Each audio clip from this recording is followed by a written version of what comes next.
Le silence était absolu, presque tangible dans sa perfection mortelle. Il n'y avait ni voix, ni sirène, ni le murmure constant de la vie urbaine que Rick Grimm avait connu toute son existence.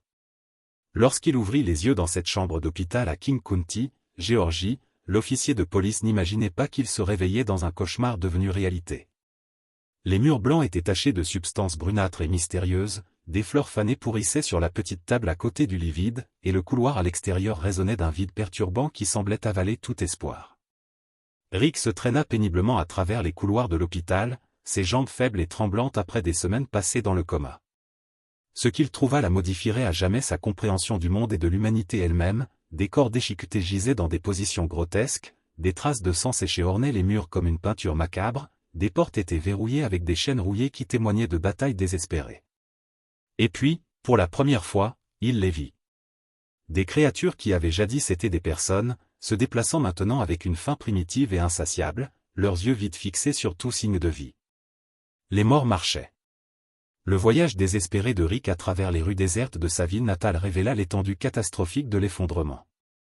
Des voitures abandonnées bloquaient les intersections, leurs portières ouvertes témoignant de fuites précipitées.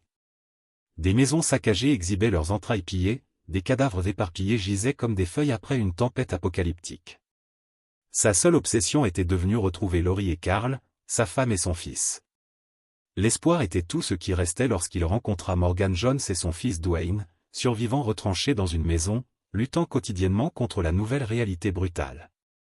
Morgan lui expliqua l'inexplicable avec une voix brisée par le chagrin, les morts étaient revenus à la vie, la civilisation s'était effondrée en quelques semaines seulement, et maintenant le monde appartenait à ceux qui pouvaient s'adapter ou périr. Armé de détermination et de quelques provisions rassemblées dans le commissariat de police abandonné, Rick suivit les indications vers Atlanta, où un supposé camp de réfugiés avait été établi selon les dernières transmissions radio.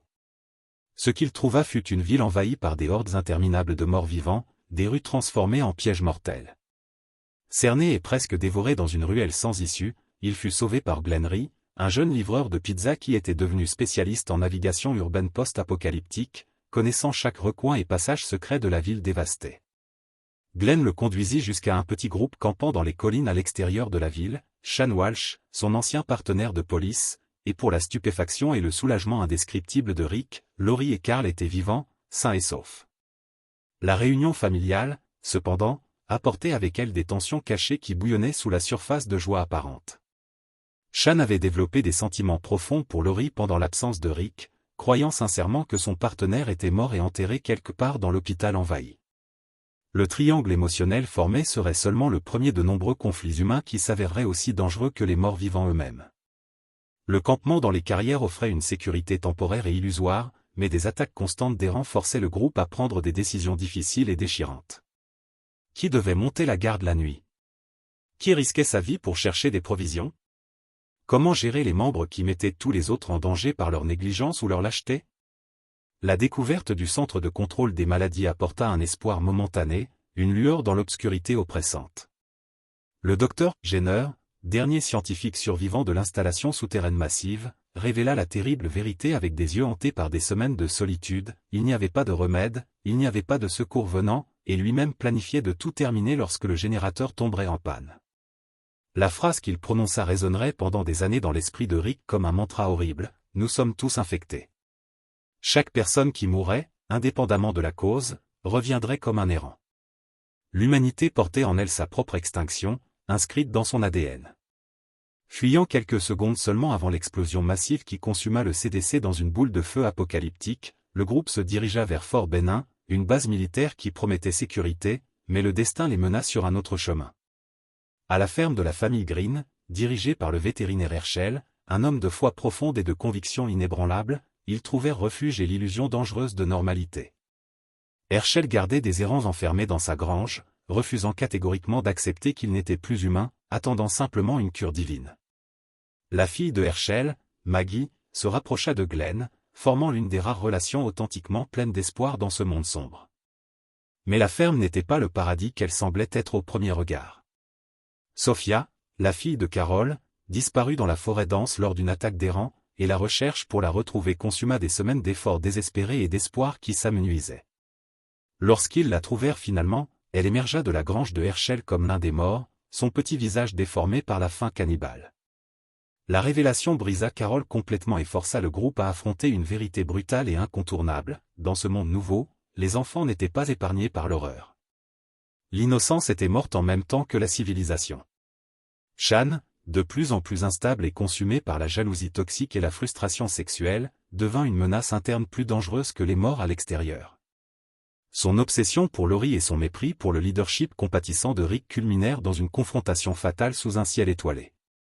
Dans une nuit chargée de tensions électriques, Shan tenta de tuer Rick dans un champ isolé, mais fut tué par son ancien ami dans un acte de légitime défense déchirant.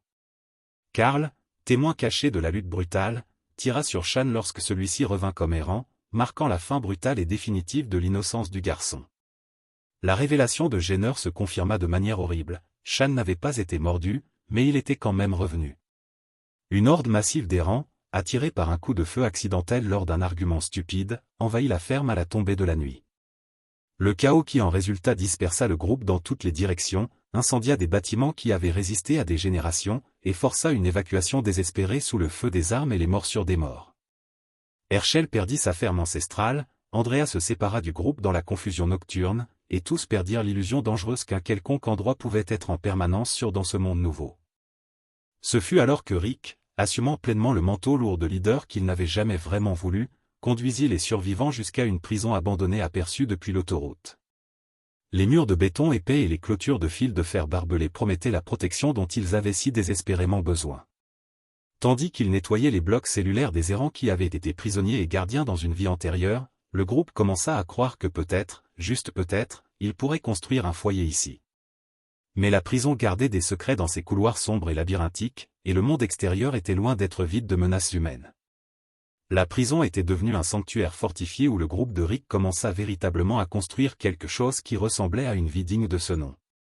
Des jardins potagers furent plantés dans les cours intérieures, des systèmes de surveillance établis dans les tours de guet, et pour la première fois depuis l'effondrement catastrophique de la civilisation, il y avait de l'espace pour respirer profondément sans crainte immédiate. Lori était enceinte, portant un espoir fragile en elle. Herschel assuma le rôle sage de conseiller patriarcal, et Michonne, une mystérieuse guerrière armée d'un katana mortel, se joignit à eux après des mois passés à errer seule avec deux errants enchaînés comme gardes du corps macabre. Mais la paix était une illusion aussi fragile que du verre. À Woodbury, à quelques kilomètres seulement de là, un autre type de société florissait sous le poing de fer du gouverneur.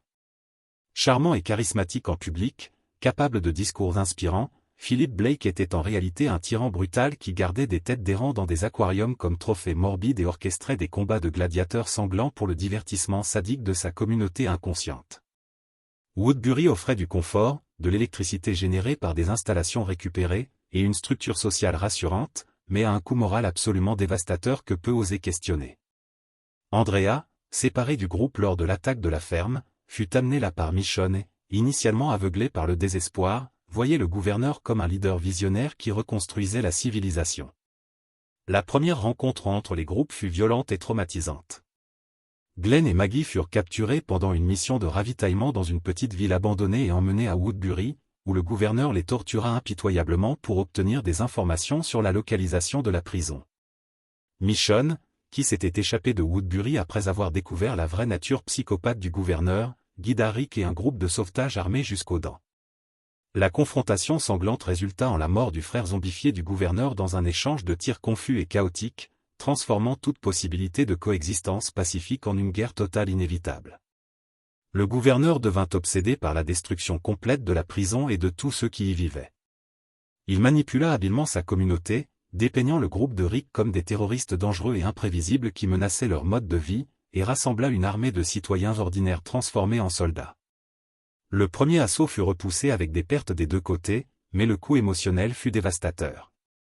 Pendant le chaos de la bataille nocturne, Lori et le nouveau-né bébé Judith moururent dans les bras de Carl dans un bloc cellulaire sombre et enfumé, massacrés par un des hommes du gouverneur qui avait réussi à pénétrer les défenses. Rick, lorsqu'il découvrit les corps, se brisa mentalement de façon spectaculaire, voyant des hallucinations horribles de Lori et devenant incapable de diriger efficacement pendant des semaines cruciales.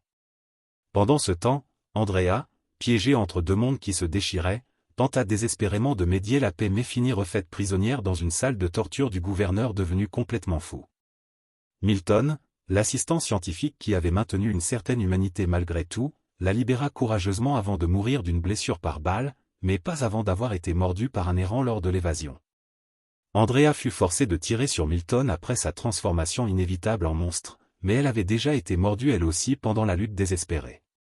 Sa mort lente et douloureuse marqua la fin d'une des dernières ponts possibles entre les communautés et démontra que, dans ce monde impitoyable, la neutralité était non seulement impossible mais mortelle. L'assaut final du gouverneur contre la prison fut un véritable bain de sang apocalyptique. Il arriva avec des tanks récupérés de bases militaires, des armes lourdes pillées dans des arsenaux, et des dizaines d'hommes et de femmes de Woodbury, beaucoup très réticents mais bien trop intimidés pour refuser de suivre leur leader charismatique et terrifiant. Rick tenta une dernière négociation désespérée, appelant à l'humanité restante dans le groupe de Woodbury, mais le gouverneur exécuta froidement Herschel avec le katana de Michonne, décapitant brutalement le patriarche compassionné devant tous les témoins horrifiés. La bataille qui s'ensuivit fut absolument apocalyptique, des explosions massives détruisirent des parties entières de la prison, des fusillades intenses résonnèrent à travers les cours, et des errants envahirent par les brèches béantes dans les défenses autrefois imprenables. À la fin du carnage, le groupe de Rick était complètement dispersé et en fuite désespérée, beaucoup croyant que leurs proches n'avaient pas survécu au massacre. La prison, leur foyer pendant si longtemps, était en flammes et infestée de dizaines de morts affamés. Le gouverneur, dans sa folie totale et sa rage aveugle, massacra ses propres partisans lorsque ceux-ci refusèrent de continuer à se battre pour une cause perdue, étant finalement tués par Lily, une mère qui réalisa bien trop tard le véritable monstre qu'elle avait suivi aveuglément. Les survivants se séparèrent en petits groupes vulnérables sur les routes dangereuses, ne portant que ce qu'ils pouvaient sur leur dos épuisé. Rick, Carl et Michonne marchèrent ensemble à travers des paysages désolés, blessés physiquement et traumatisés psychologiquement. Leur voyage les mena finalement à Terminus, un supposé sanctuaire où des pancartes le long des voies ferrées abandonnées promettaient sécurité pour tous ceux qui arrivaient. Ceux qui arrivent, survivent, proclamaient les affiches soigneusement peintes. Désespérés et sans autre option viable, ils suivirent les rails rouillés, sans savoir qu'ils marchaient directement vers un nouveau cauchemar peut-être pire que tout ce qu'ils avaient affronté. Glenn et Maggie, Daryl et Beth, Therese et les enfants, tous convergeaient vers le même endroit maudit, guidés par les mêmes promesses trompeuses et vides. Terminus se révéla être un piège élaboré et sophistiqué. Les habitants, dirigés par l'intelligent et manipulateur Garrett, étaient devenus cannibales après avoir été eux-mêmes prisonniers et victimes de violences indicibles. Maintenant, dans un retournement terrible, ils attiraient des survivants innocents pour les abattre méthodiquement et les consommer lors de festins monstrueux. Le groupe de Rick fut capturé avec une efficacité militaire et emmené dans des wagons de train transformés en prisons mobiles, où ils découvrirent avec horreur qu'ils étaient préparés pour le prochain « banquet » des cannibales. La réunion dans le wagon sombre fut douce amère, ils étaient enfin ensemble à nouveau, mais sur le point d'être assassinés et dévorés. Carol, qui avait été exilée par Rick des mois auparavant après avoir tué des personnes infectées pour protéger le groupe d'une épidémie, réapparut comme une guerrière absolument implacable et transformée. Elle attaqua Terminus complètement seule avec un courage suicidaire, libérant une horde massive d'errants sur le complexe fortifié et causant des explosions dévastatrices avec des feux d'artifice récupérés. Dans le chaos total qui s'ensuivit, Rick et les autres s'échappèrent violemment, massacrant leurs ravisseurs sans la moindre hésitation ou miséricorde. Rick planta sa machette dans la gorge de Garrett avec une rage froide, déclarant « Vous vous êtes attaqués aux mauvaises personnes ». Ils n'étaient plus des victimes passives, ils étaient devenus des prédateurs redoutables quand c'était nécessaire pour leur survie. Le voyage se poursuivit vers Washington DC, suivant Eugène, un supposé scientifique à l'apparence étrange qui prétendait avoir la cure miraculeuse pour la peste des morts vivants. Mais Eugène était un menteur pathologique, un lâche intelligent qui avait inventé toute l'histoire élaborée pour être protégé par des guerriers comme Abraham. La révélation brutale de sa tromperie brisa complètement l'espoir fragile du groupe et faillit lui coûter la vie lorsqu'Abraham, fou de rage face à la trahison monumentale, le battit presque à mort à coups de poing. Sans destination claire ni objectif défini, ils errèrent pendant des semaines jusqu'à ce qu'ils trouvent Alexandria, une communauté murée dans les banlieues prospères de Washington. Alexandria était un oasis absolument surréaliste, préservé par une chance extraordinaire et un isolement soigneusement maintenu. Des maisons avec électricité fonctionnelle, de l'eau courante miraculeusement encore disponible, des enfants jouant insouciamment dans les rues comme si le monde n'avait pas fini. Mais les habitants étaient dangereusement naïfs, complètement non préparés pour les réalités brutales du monde extérieur qu'ils avaient ignorées. Dina Monroe, la leader politique perspicace, voyait dans Rick et son groupe endurci la force militaire nécessaire pour protéger ce lieu précieux. Mais l'intégration fut extraordinairement difficile, le groupe de Rick voyait les Alexandrins comme faibles et vulnérables, tandis que ces derniers percevaient les nouveaux venus comme des sauvages dangereux et potentiellement incontrôlables. Les tensions explosèrent dramatiquement lorsque Pete, un chirurgien respecté et apprécié de la communauté, fut révélé comme un abuseur domestique extrêmement violent. Rick, lui-même traumatisé et psychologiquement instable après tant de pertes, le confronta publiquement dans la rue, faillit l'exécuter sommairement avant d'être physiquement contenu par plusieurs personnes. Pendant une réunion communautaire tendue où son destin et celui de Pete seraient décidés par vote, une horde significative d'errants envahit Alexandria, attirée par du bruit et une gestion catastrophique des défenses périmétriques. Dans la bataille désespérée qui suivit, Rick prouva définitivement sa valeur en dirigeant brillamment la défense, et Pete fut finalement exécuté après avoir accidentellement tué le mari de Dina dans le chaos total. La victoire difficile sur la horde coûta plusieurs vies précieuses, incluant Noah, un jeune homme prometteur qui fut littéralement déchiqueté vivant devant les yeux traumatisés de Glenn. Mais elle unit aussi profondément la communauté divisée dans un objectif commun de survie. Rick fut officiellement nommé chef de la sécurité avec plein pouvoir, et son groupe s'intégra complètement dans la structure sociale d'Alexandria. Pour la première fois en plusieurs années épuisantes, il y avait non seulement de la survie basique, mais une véritable possibilité de vie normale. Des enfants fréquentaient à nouveau des classes éducatives, des couples se formaient et célébraient leur amour, et même Carol, profondément traumatisée et émotionnellement endurcie, commença à retrouver des moments de paix en feignant d'être une simple femme au foyer de banlieue. Mais un nouveau cauchemar terrifiant approchait silencieusement dans les ombres menaçantes des routes abandonnées. Un groupe organisé appelé les Sauveurs, dirigé par un homme qui portait un bâton de baseball enveloppé de fils de fer barbelés comme sceptre royal, commença à faire des demandes impossibles à satisfaire. Ils appelaient leur leader Negan, et il était sur le point de remodeler complètement et violemment le monde des survivants d'une manière qu'aucun d'eux ne pourrait jamais imaginer dans leur pire cauchemar. La première fois que Daryl, Abraham et Sacha rencontrèrent les Sauveurs fut sur une route vide et désolée au coucher du soleil sanglant. Un barrage d'hommes lourdement armés, arrogants et extrêmement violents dans leur langage, exigea absolument tout ce qu'ils possédaient sans la moindre négociation. Tout ce que vous avez maintenant appartient à Negan, proclamèrent-ils avec une conviction religieuse effrayante. La phrase, répétée comme un mantra sacré par chaque membre du groupe, annonçait l'arrivée de quelque chose de bien pire que n'importe quelle menace précédente affrontée. Les Sauveurs étaient militairement organisés, incroyablement nombreux, et dirigés par un homme qui avait transformé la cruauté sadique en une véritable performance théâtrale calculée. Rick sous-estima catastrophiquement la menace que représentaient les Sauveurs. Lorsque ceux-ci firent des demandes exorbitantes à Alexandria, menaçant de tout prendre par la force, il organisa un assaut préventif audacieux contre l'un de leurs postes avancés isolés. Le massacre fut terriblement efficace et d'une brutalité calculée, des dizaines de Sauveurs tués pendant leur sommeil dans leur lit, leurs têtes photographiées méthodiquement comme preuve macabre de la victoire. Carol commença à remettre en question profondément la violence qu'elle était devenue, maintenant une liste mentale obsessionnelle de chaque vie qu'elle avait prise. Mais la victoire était complètement illusoire et trompeuse. Ce n'était qu'un petit poste insignifiant parmi des dizaines, et Negan commandait une véritable armée de centaines de combattants aguerris. La vengeance arriva par une nuit de printemps douce et trompeusement paisible. Le groupe de Rick fut embusqué méthodiquement sur la route, encerclé par des dizaines de véhicules et littéralement des centaines de Sauveurs surgissant de partout. Emmenés dans une clairière illuminée dramatiquement par des projecteurs aveuglants, ils furent forcés de s'agenouiller en ligne pendant que Negan émergeait lentement d'un trailer, souriant largement et balançant Lucille, son bâton légendaire décoré de fils barbelés rouillés. Grand, incroyablement charismatique et absolument terrifiant dans sa confiance, Negan expliqua calmement les règles simples du Nouveau Monde, il travaillait pour lui maintenant sans exception, et quelqu'un mourrait immédiatement comme paiement juste pour le massacre du poste avancé. Le jeu psychologique orchestré par Negan fut absolument magistral dans sa cruauté calculée. Il marcha lentement le long de la ligne de personnes agenouillées et terrorisées, récitant une comptine enfantine macabre pour choisir théâtralement sa victime sacrificielle. Eni, Mini, Mini, Mo. La tension était absolument insupportable et suffocante, chaque personne absolument certaine qu'elle serait la malheureuse choisie. Lorsqu'il s'arrêta finalement devant Abraham, le bâton mortel descendit sans aucune hésitation. Le premier coup assomma violemment, le second écrasa le crâne, et Negan continua méthodiquement jusqu'à ce qu'Abraham soit complètement méconnaissable dans une mare de sang. Rosita hurla hystériquement, Sacha entra en état de choc traumatique complet, et Rick demeura complètement paralysé par une impuissance totale qu'il n'avait jamais ressentie. Mais l'horreur ne s'arrêta pas là, car Negan avait prévu une leçon plus profonde.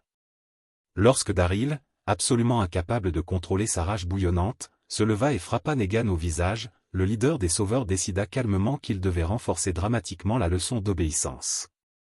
Lucille descendit à nouveau avec une force terrible, cette fois sur Glenn, le frappant encore et encore.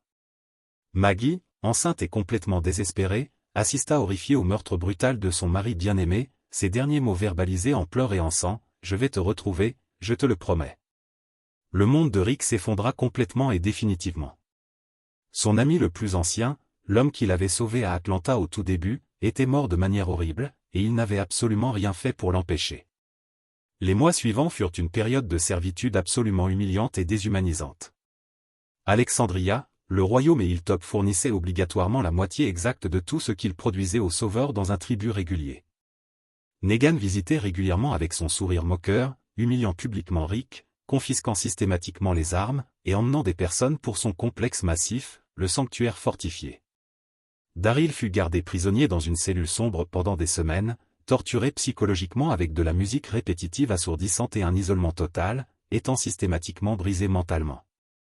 Carl, tentant courageusement un sauvetage solitaire absolument suicidaire, s'infiltra dans le sanctuaire mais fut facilement capturé par Negan, qui développa une fascination étrange et perturbante pour le garçon borgne au caractère indomptable.